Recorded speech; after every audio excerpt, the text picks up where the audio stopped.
Hello good afternoon students, welcome to Shaheed captain DK Khola college of education channel. आज हम पढ़ेंगे मुस्लिम शिक्षा के विषय में। मुस्लिम शिक्षा जो कि आपका है पेपर कोड 401 समकालीन भारतीय समाज में शिक्षा। मध्यकालीन शिक्षा यानी कि मुस्लिम शिक्षा। मध्यकालीन शिक्षा का समय 1206 ईस्वी से लेकर 1757 ईस्वी तक माना जाता था। कब से लेकर कब तक? 1206 ईस्वी से लेकर के 1757 ईस्वी तक। लगभग 500 वर्ष तक भारत पर मुस्लिम शिक्षा का प्रभाव बना रहा।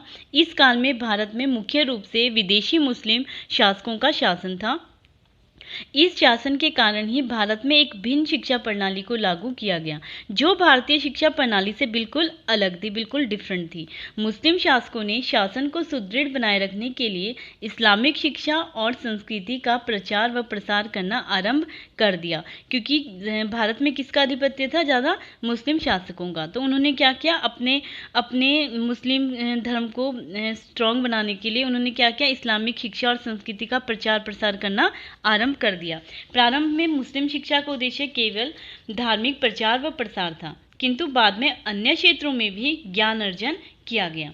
उन्होंने अपने धर्म और संस्कृति के प्रचार व प्रसार के उद्देश्य की पूर्ति के लिए दो कार्य किए। जो पहला कार्य था वो था भारतीय संस्कृति एवं धर्म पर प्रहार करना, और जो दूसरा कार्य था वो क्या था? इस्लाम धर्म व संस्कृति का प्रचार व प्रसार करना।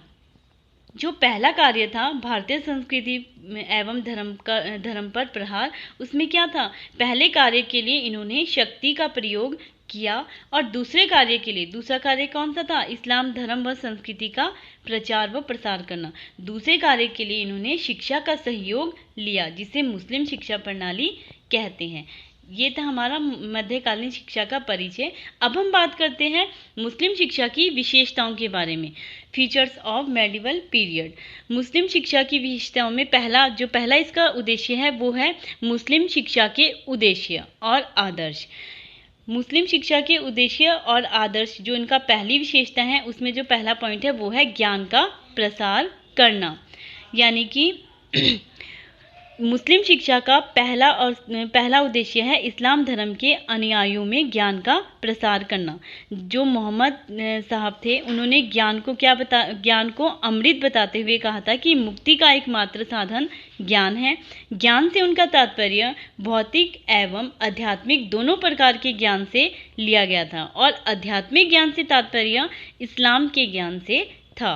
नंबर 2, मुस्लिम संस्कृति का प्रसार करना। मुस्लिम शिक्षा का दूसरा मुख्य उद्देश्य है मुस्लिम शिक्षा का प्रसार करना। भारत में दूसरे देशों से मुस्लिम आए थे तथा उनकी और संस्कृति में समानता नहीं थी। इस समानता को लाने के लिए मुस्लिम लोगों ने शिक्षा को माध्यम बनाया। उनका कहना था कि वे शिक्षा के माध्यम से हिंदुओं को प्रभावित करके हिंदुओं को अपने अनुयायी बना लेंगे। ठीक है। नंबर 3, इस्लाम का प्रचार एवं प्रसार करना। मुस्लिम शिक्षा का तीसरा उद्देश्य था इस्लाम का प्रचार एवं प्रसार करना। उस समय मकतबों तथा मदरसों में अनिवार्य रूप से इस्लाम धर्म की शिक्षा दी जाती थी, और इस्लाम साहित्य एवं इतिहास अनिवार्य रूप से पढ़ाया जाता था। नेक्स्ट है हमारा नैतिकता का प्रसार करना। मुस्लिम नैतिकता का प्रसार करना भी मध्यकालीन शिक्षा का एक मुख्य उद्देश्य था। वास्तव में हिंदू शास्त्र भी मुस्लिम शिक्षण संस्थाओं में ही शिक्षा प्राप्त करते थे, अतः उनके आचार व्यवहार पर मुस्लिम नैतिकता का प्रभाव पड़ना स्वाभाविक था। मुस्लिम शासक भी यही चाहते थे। नेक्स्ट है हमारा चरित्र निर्माण संबंधी उद्देश्य। मध्यकालीन भारतीय शिक्षा में चरित्र निर्माण का भी विशेष बल दिया जाता था। शिक्षा का एक महत्वपूर्ण उद्देश्य छात्रों के चरित्र का निर्माण करना था। उस काल के समस्त जितने भी मकतब थे, मदरसा थे, मदरसा में क्या करते थे? शिक्षकों द्वारा छात्रों को अच्छी आदतों, उत्तम चरित्र के निर्माण के लिए प्रेरित किया करते थे। नेक्स्ट है हमारा धार्मिकता का समावेश। मुस्लिम शिक्षा का जो 6th उद्देश्य था वो क्या था? मुसलमानों में धार्मिकता का समावेश करना था। जैसे कि मंजूमदार थे हमारे, उन्होंने कहा था कि भारत में मुस्लिम राज्य धर्म राज्य जिसका अस्तित्व सिद्धांत रूप में धर्म की आवश्यकताओं के कारण उचित था। नेक्स्ट है हमारा अंतिम उद्देश्य संसारिक ऐश्वर्य की प्राप्ति। इस्लाम धर्म के अनुयायी मोहम्मद ने उन्होंने एक मार्ग दिखाया था। उन्होंने कहा था कि संसारिक सुख की प्राप्ति के पक्षधर है, क्योंकि इस्लाम पुनर्जन्म पर विश्वास नहीं करता था। तो ये थे हमारे मुस्लिम शिक्षा के उद्देश्य और आदर्श। अब हम बात करते हैं मध्यकालीन भारत, जो उसकी दूसरी विशेषता है, मध्यकालीन भारत में शिक्षा व्यवस्था के बारे में पढ़ेंगे। जो देखो, भले ही मध्यकाल में शिक्षा मुख्य रूप से मुस्लिम समुदायों के लिए थी, परंतु इस काल में भी शिक्षा कैसी थी? सुव्यवस्थित थी, एक सीक्वेंस में थी, अकॉर्डिंगली थी, तथा शिक्षा के विभिन्न क्षेत्रों में समुचित प्रगति भी हुई थी। इस काल में भी शिक्षा की व्यवस्था कितने स्तरों में बंटी हुई थी? 2 स्तरों में। जैसे वैदिक पीरियड में और जो हमारा बुद्धिस्ट पीरियड था, जैसे उसमें 2 स्तरों में शिक्षा बंटी हुई थी, वैसे ही मुस्लिम पीरियड में भी, जो मुस्लिम काल है, उसमें भी शिक्षा की व्यवस्था 2 स्तरों पर बंटी हुई थी। पहली थी प्राथमिक स्तर की शिक्षा व्यवस्था, दूसरी थी आपकी उच्च स्तर की शिक्षा व्यवस्था।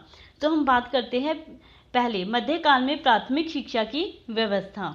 मध्यकाल में प्राथमिक शिक्षा व्यवस्था, जैसे कि आपको पता है प्राथमिक शिक्षा क्या होती है? छोटे बच्चों को आरंभ में दी जाने वाली शिक्षा ही प्राथमिक शिक्षा के रूप में जानी जाती थी। यह शिक्षा मुख्य रूप से मुस्लिम बच्चों के लिए ही थी। अब है कि जो प्राथमिक शिक्षा थी वो कहाँ पे दी जाती थी, उसकी संस्थाएं क्या थी? शिक्षा संस्थाएं। प्राथमिक शिक्षा के मुख्य केंद्र मकतब थे। मकतब शब्द अरबी भाषा के कुतुब शब्द से बना है, जिसका अर्थ है वह स्थान जहाँ पढ़ना लिखना सिखाया जाता है। उनके अतिरिक्त खनकाहों और दरगाहों में भी प्राथमिक शिक्षा प्रदान की जाती थी। मकतब में प्रायः मस्जिद का मौलवी अध्ययन कार्य को संपन्न करते थे। छात्र प्रायः धार्मिक ग्रंथ कुरान की आयतें मौखिक रूप से सिर हिला हिलाकर रटा करते थे। शिक्षा कैसी थी? बिल्कुल निःशुल्क थी, फ्री एजुकेशन। नाउ अब हम बात करते हैं प्रवेश की, कि प्राथमिक स्तर पर जो विद्यार्थी है वो कैसे प्रवेश लेते थे। जिस प्रकार वैदिक काल में उपनयन संस्कार के पश्चात और बौद्धिक काल में पबजा संस्कार के उपरांत बालक की शिक्षा आरंभ होती थी, उसी प्रकार मुस्लिम युग में भी बिस्मिल्लाह खानी की परंपरा के बाद ही बालक अपनी शिक्षा आरंभ करता था। यह रस्म उस समय होती थी जब बालक 4 वर्ष 3 महीने और 4 दिन का होता था। मौलवी कुरान शरीफ की आयतें पढ़ते थे और बालक से उनके दोहराव कराते थे। यदि बालक उनको दोहराने में असमर्थ होता था तो उसके द्वारा केवल बिस्मिल्लाह कहा जाना ही पर्याप्त समझा जाता था। इस प्रकार बालक की प्राथमिक शिक्षा का शुभ आरंभ होता था। अब हम बात करते हैं पाठ्यक्रम की, कि प्राथमिक शिक्षा का जो पाठ्यक्रम है वो कैसा होना चाहिए। मकतबों का पाठ्यक्रम विभिन्न स्थानों पर विभिन्न था। बालकों को पढ़ने लिखने और साधारण अंक गणित की शिक्षा दी जाती थी। उनको सबसे पहले वर्णमाला के अक्षरों का ज्ञान कराया जाता था और उसके बाद कुरान की आयतें कंठस्थ कराई जाती थी। बालक के लिए उनका अर्थ समझना आवश्यक नहीं था, पर उनका शुद्ध उच्चारण करना अनिवार्य था। उसके पश्चात बालक को लिखना सिखाया जाता था। बाद में व्याकरण और फारसी भाषा की शिक्षा भी दी जाती थी। शिक्षा के अंतर्गत सुंदर लेख पत्र लेखन को प्रमुख स्थान दिया जाता था। अब हम बात करते हैं शिक्षण विधियाँ, मेथड्स ऑफ टीचिंग, कि किन विधियों के द्वारा प्राथमिक शिक्षा दी जाती थी। मकतबों में शिक्षण विधि मौखिक और प्रत्यक्ष थी। बालक को शुद्ध उच्चारण ज्ञान हो जाने के बाद कलमा और कुरान की कुछ आयतें कंठस्थ करनी पड़ती थी। कक्षा के सब बालक उच्च स्वर में एक साथ बोलकर पहाड़े रटते थे। मौलवी नया पाठ तभी पढ़ाते थे, न्यू टॉपिक वो तभी स्टार्ट करते थे जब बालकों को विद्यार्थियों को पिछला पाठ कंठस्थ यानी कि याद हो जाता था। इस प्रकार कंठस्थ करना शिक्षण विधि का मुख्य तत्व था। अब हम बात करते हैं मध्यकाल में उच्च शिक्षा। ये थी हमारी पहले प्राथमिक शिक्षा, अब है उच्च शिक्षा की व्यवस्था। मध्यकाल में उच्च शिक्षा व्यवस्था। उच्च शिक्षा की संस्थाएं मदरसा थी। बालक अपनी प्रारंभिक शिक्षा समाप्त करने के पश्चात उच्च शिक्षा ग्रहण करने के लिए मदरसे में प्रवेश करता था। उसे प्रवेश के समय कोई भी किसी भी प्रकार का संस्कार संपन्न नहीं करना पड़ता था। उच्च शिक्षा के केंद्र संपूर्ण देश में बिखरे हुए थे। पाठ्यक्रम कि मध्यकाल में जो उच्च शिक्षा है उसका पाठ्यक्रम 10 से 12 वर्ष की अवधि की उच्च शिक्षा का पाठ्यक्रम बहुत अधिक विस्तृत था, जिसे निम्नलिखित 2 भागों में विभाजित किया गया था। पहला था धार्मिक शिक्षा और दूसरा था लौकिक शिक्षा।